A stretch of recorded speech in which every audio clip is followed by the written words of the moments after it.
उभाटा गटाच्या किंवा त्या आघाडीचा जी काही युती झाली होती त्या युतीचा खऱ्या अर्थानं बेनिफिट हा काँग्रेसला झालेला हे सर्वजण आपण पाहताय। सर, एकूणच लोकसभा निवडणुकीचे निकाल हाती आलेले आहेत। अनेक दिग्गजांना या निकालात धक्का देखील बसलेला आहे। महाविकास आघाडीने कुठेतरी मुसंडी मारलेली आहे। महायुती नेमकी कुठे कमी पडली काय सांगतात? काल लोकसभेचे जे निकाल लागलेत खरं हा जनतेने दिलेला कौल आहे तो आम्हाला मान्यच आहे, परंतु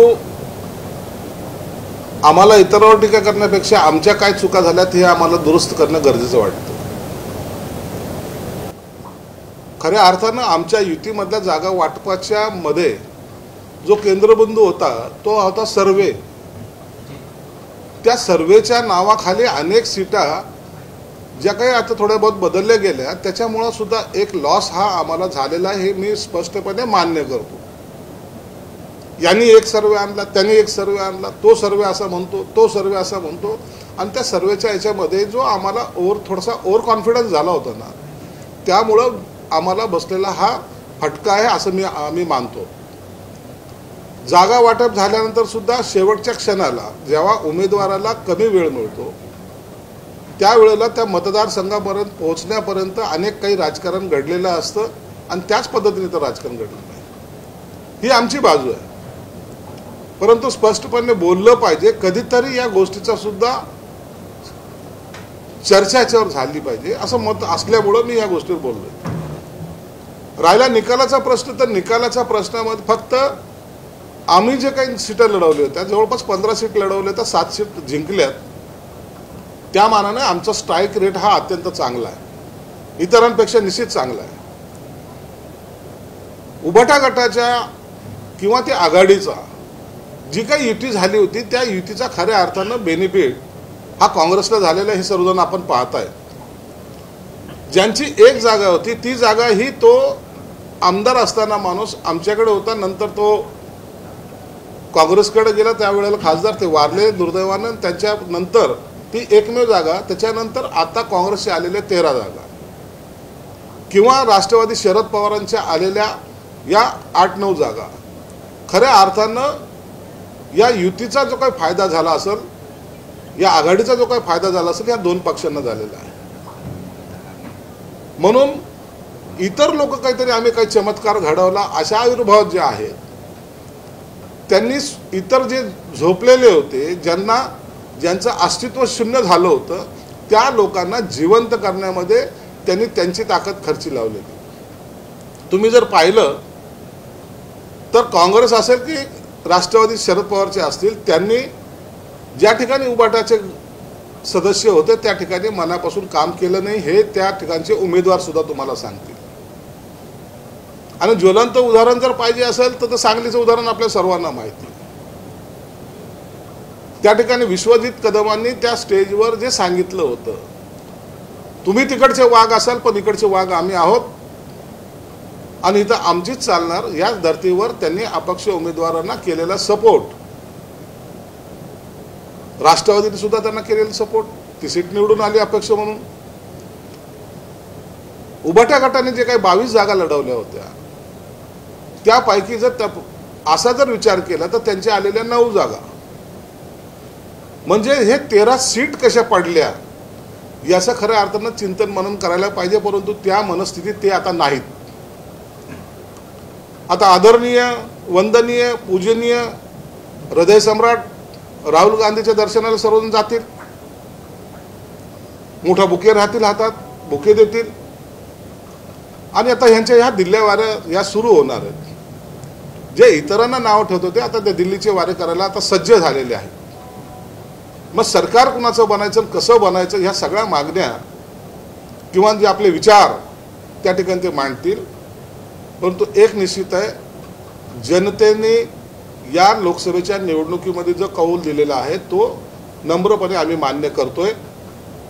भविष्यामध्ये अशा चुका होणार नाही याची काळजी निश्चित आमच्या महायुती म्हणून आम्ही सर्वजण घटक पक्ष घेणार आहोत। निश्चित थोडा बहुत जो काही सेटबॅक आम्हाला वाटतोय तो या विधानसभेला आम्ही भरून काढणार आहोत। दुसरीकडे आपण पाहिलं तर काही मार्जिन मतांनीच मुंबईत विजय झालेले वायकर आहेत, त्यांच्या एकूणच निवडणुकीच्या पद्धतीवरती आता ठाकरेंनी आक्षेप घेतलेला आहे. याबाबत राष्ट्रपतींना पत्र देखील ते देणार आहे. ठाकरे निवडणुकीमध्ये आक्षेप घेणं किंवा त्याच्यावर चुकीचं झाला निर्णय याच्यावर आक्षेप घ्यायला कुणालाही थांबवलेलं जात नाही, ते घेता येतात. आता तुम्ही जर पाहाल वर्षा गायकवाड ह्या शेवटच्या फेरीमध्ये जे निवडून आल्यात त्याच्यावरही आक्षेप घेता आला असता. 53,000ची उज्ज्वल निकमला असलेली लीड ती अत्यंत कमी होऊन अवघ्या काही मतानं वर्षा गायकवाड निवडून आली, त्याच्यावरही तो ऑब्जेक्शन घेता येईल. परंतु ह्या प्रोसेसचा भाग आहे. कोणी ऑब्जेक्शन घेतलं, जर त्यांची बाजू सत्य असेल तर निकाल त्यांच्या बाजूने लागेल, आमची असेल तर आमच्या बाजूने लागेल. म्हणून त्याच्यामध्ये एवढं ऑब्जेक्शन घेण्यासारखं काही नाही आहे. पण तरी एक मनाचा समाधानासाठी हे सगळं प्रोसेस चालत असतात. नाही, पण महायुतीमध्ये भाजपवर शिवसेना नाराज आहे का? कारण ज्या पद्धतीचे सर्वे तुम्हाला देण्यात आले, बऱ्याच ठिकाणी उमेदवार बदलायला लावले, दक्षिण मुंबई शिर्डीसाठी उशीर केला, रामटेक, हिंगोली, यवतमाळ उमेदवार बदलायला लावले, याचा थेट फटका पडला. अन्यथा 13 पैकी 10 ते 11 जागा तुम्ही जिंकले असता असं वाटतं. जर स्टँडिंग खासदारांनाच उमेदवारी दिली असती तर फरक पडला असता. आता जर तरच्या ह्या गोष्टी आहेत, परंतु मी स्पष्टपणे सांगितलं आहे की आम्ही थोडासा जो काही ओव्हर कॉन्फिडन्स दाखवला त्यामुळे हा सगळा फटका बसलेला आहे. सर्वे हा सगळ्यात डेंजर भाग आमच्या या सगळ्या याच्यामध्ये राहिलेला आहे. सॅम्पल सर्वे घेऊन त्यांची मतं नोंदवणं आणि त्यांच्यावर आपण अवलंबून कितपत राहणं यापासून आम्ही घेतलेला हा धडा आहे. म्हणून आता भविष्यामध्ये अशा चुका माहितीतल्या कोणत्याच घटकाकडून होणार नाही याची आम्ही काळजी घेऊ. भाजपचे वरिष्ठ नेतृत्व याबद्दल दखल घेईल असं वाटतं तुम्हाला?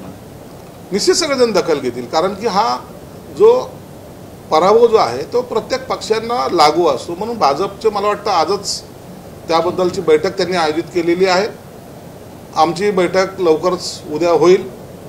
आज माननीय मुख्यमंत्री नरेंद्र मोदी साहेबांना भेटायला जात आहेत आणि ते आल्यानंतर या आमची सुद्धा एक बैठक पार पडणार आहे. पण मुख्यमंत्र्यांचा जो स्टँड आहे तो या संपूर्ण प्रक्रियेमध्ये आणखी जास्त त्यांचा जो दावा आहे तो मजबूत होताना दिसतोय का? कारण आपण पाहतोय भाजपला केवळ 9 जागा मिळाल्या, तुम्हाला 7 जागा मिळाल्या, स्ट्राईक रेट चांगला असंही म्हणतात. त्यामुळे नेतृत्व मुख्यमंत्रीच करतील महाराष्ट्राचा असा दावा आहे तुमचा? मुख्यमंत्री अत्यंत मजबूतीने उभे आहेत. तुम्ही जर पाहिल्या ज्या लोकसभेच्या ज्या जागा आहेत निवडून येणाऱ्या जागा बघा. नरेंद्र म्हस्के किती मतांनी आलेत निवडून? जवळपास 2 लाखाच्या फरकानं. श्रीकांत शिंदे कितीने आलेत? जवळपास 2 लाखाच्या आसपास. आता तुम्ही म्हणाल ठाण्याची जागाबद्दलच का बोलता, तर आमची संभाजीनगरची जागा घ्या. 1,35,000 मतांनी निवडून आलेलो आहे. म्हणजे निवडून येण्यामध्ये 5,000 10,000 हा फरक नाही राहिलेला. हा अनेक मोठ्या फरकाने आम्ही निवडून आलेलो आहे. याचा अर्थ असा होतो की जनतेमध्ये आपण जी काही कामं केलेली आहेत ती तिथपर्यंत पोहोचलीत आणि त्याचाच परिणाम म्हणून काही लोकांनी हे ऍक्सेप्ट केलेलं आहे. विशेषतः संभाजीनगर बाबत आपण बोलूया. त्या ठिकाणी शिवसेना उद्धव बाळासाहेब ठाकरे यांचा अखंड पक्ष असताना त्या ठिकाणी तो 1 नंबरवर असायचा. जवळपास 2 टाइम तिकडे खासदार झाले होते. मात्र आता कुठेतरी मराठी माणसांचा विश्वास हा शिंदेकडे सरकलेला आहे का? मुंबईत जर पाहिलं तर 5 ही ज्या जागा किंवा 4 ही ज्या जागा उद्धव ठाकरेंना गेलेल्या आहेत त्यामध्ये देखील फार कमी फरक हा पाहायला मिळतो आहे. मराठी मतं ही आपसूक शिंदेकडे आता वळलेत का? संभाजीनगरच्या जागेबद्दल बोलायचं झालं तर ती जागा 4 वेळेला खासदार राहिलेली जागा आहे. 4 वेळेला चंद्रकांत खैरे त्या ठिकाणी खासदार होते.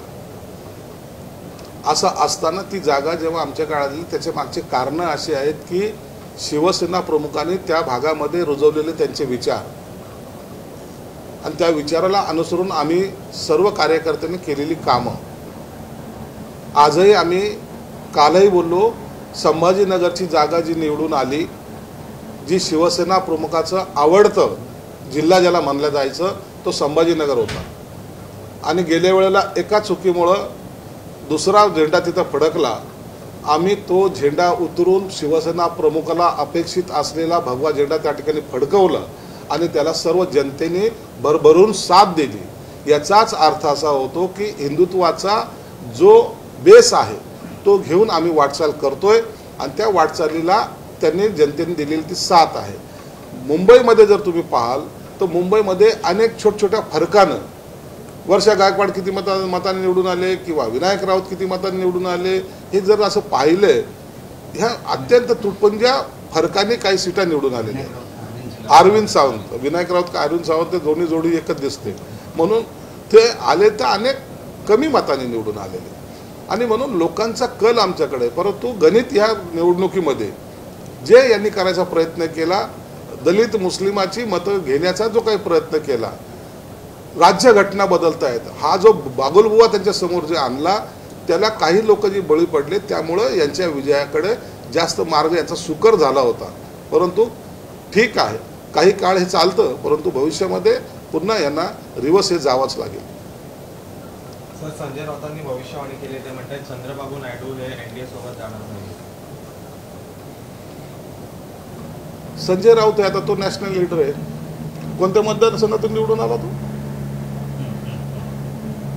ज्या प्रोसेसमध्ये तुम्हाला जायचं नाही त्या प्रोसेसवर त्यांनी भाष्य करावं, हाच हास्यास्पद प्रकार आहे. चंद्रबाबू नायडू कुठे, आपण कुठे, परंतु इतरांच्या ताटामध्ये माती कालवायला आम्ही अग्रेसर आहोत हे दाखवण्याची त्यांची जी वृत्ती आहे ना, हीच मुळात चुकीची. उद्या जर ते 26 पक्ष आहेत, 26, या 26 पक्षामध्ये मग जर एखाद्या वेळेला जर भाजपने एखादा 2 पक्ष फोडला तर भाजप तर पक्षच फोडतात असा आरोप होईल, आणि तुम्ही आता काय करायला चाललेत? त्यांना फोडायला चालले. म्हणून राजकारणासाठी सोयीस्कर राजकारण तुम्हाला करायच्यासाठी तुम्हाला मुभा आणि आम्हाला दंड अशी नीती चालत नाही. एनडीएचं सरकार दिल्लीमध्ये येणार आणि पंतप्रधानपदी मोदी साहेब बसणार आहेत. काँग्रेसला मिळालेल्या यशानंतर नागपुरात नाना पटोले भावी मुख्यमंत्री असे बॅनर झळकत आहेत. काय मौयामध्ये आता काँग्रेस एक नंबरचा? नाही, बरोबर आहे ना, नाना पटोले मुख्यमंत्री झालेच पाहिजेत. कारण गेल्या वेळेला वज्रमुठीची जे काही सभा झाल्या या महाविकास आघाडीची, त्या टायमाला नाना पटोलेंनी उद्धव ठाकरेंची खुर्ची सुद्धा बदलायला लावली होती, आणि आता तर ते मोठ्या भावाच्या भूमिकेत आहेत. म्हणून आता बार्गेनिंग पॉवर त्यांची वाढलेली आहे. आता ते म्हणतील तसं यांना ऐकावं लागणार आहे, हे म्हणतील तसं ते ऐकणार नाही. आता काँग्रेस जिवंत झालेली आहे. आता त्यांचं ऐकूनच, त्यांचा पदर धरूनच यांना सर्वांना प्रवास करावा लागेल. म्हणून नाना पटोलेने मुख्यमंत्री काय, उद्या आणखीन काही जरी मागणी केली तर तो हट्ट पुरवणं हे आघाडीचा धर्म असणार आहे. पण नाना पटोले आणि संजय राऊतांवर ज्या पद्धतीने टीका करतायत, म्हणजे संजय राऊत तर फार विद्वान आहे, त्यामुळे कुठेतरी धुसफूस आहे. धुसफूस तर आहेच ना. म्हणून तर नाना पटोलेने एक दिवस अगोदर सांगितलं, तुम्ही ज्या शाळेत शिकला ती शाळा काँग्रेसने बांधली होती. आता ते हेच म्हणणार आहे की तुमची युती आमच्यामुळे, युती झाल्यामुळं तुमच्या आलेल्या त्या सीट आहेत, नसता आम्ही तुम्हाला घरातून बाहेर काढू, हा इशारा नाना पटोलेंनी दिलेला आहे. म्हणून हा ही झकपक तर चालणारच आहे. आणि पुढच्या वेळेला जेव्हा बार्गेनिंगचा टाइम येईल त्या टायमाला काँग्रेस हे सर्वात जास्त सीटं मागण्यामध्ये अग्रेसर राहणार. पण संजय राऊत पण म्हणताय की वेळ आली तेव्हा आम्ही बोलू, आम्ही काही गोट्या खेळणार नाही. आता बोल ना म्हणा, आता बोल. आता नाना पटोले, आदरणीय नाना पटोले म्हणावं लागणार आहे. आता सन्माननीय नाना पटोले म्हणावं लागणार आहे. आणि म्हणून तोंडात दम नसताना सुद्धा जे काही बडबड आपण करतोय त्याचा परिणाम आता भोगावा लागणार आहे. काँग्रेस राष्ट्रवादीवर जाऊ नका, शिवसेना प्रमुखाचं वाक्य होतं. आता त्यांच्या दाराजात जाऊन झाडू मारायचा वेळ आता आपल्यावर येणार आहे. संजय राऊतांनी पंतप्रधान नरेंद्र मोदींवर टीका केली. ते म्हणतात नरेंद्र मोदी यांची गॅरंटी राहिली नाहीये, नरेंद्र मोदी यांचा पराभव झालाय, नरेंद्र मोदी हा ब्रँड नसून ब्रँडी आहे. काही सीटा निवडून आल्यानंतर असलेला हा अहंकार आहे. अहंकारची भाषा बोलायला आता त्याने सुरुवात केलेली आहे, परंतु ही जास्त काळ टिकणार नाही. नरेंद्र मोदी आहे. त्यांनी जगाच्या इतर देशांना सुद्धा भारतासमोर नमवलंय. ते नरेंद्र मोदी या अशा छोट्या मोठ्या कॉमेंट्सला दाद देत नाहीत. ओके. देश विदेशातील प्रत्येक घडामोडींचे लाईव्ह अपडेट मिळवण्यासाठी आता साम टीव्हीच्या सर्व सोशल मीडिया प्लॅटफॉर्मला लाईक, फॉलो आणि सबस्क्राईब करा. तसंच सर्व नोटिफिकेशनसाठी बेल आयकॉन प्रेस करायला विसरू नका.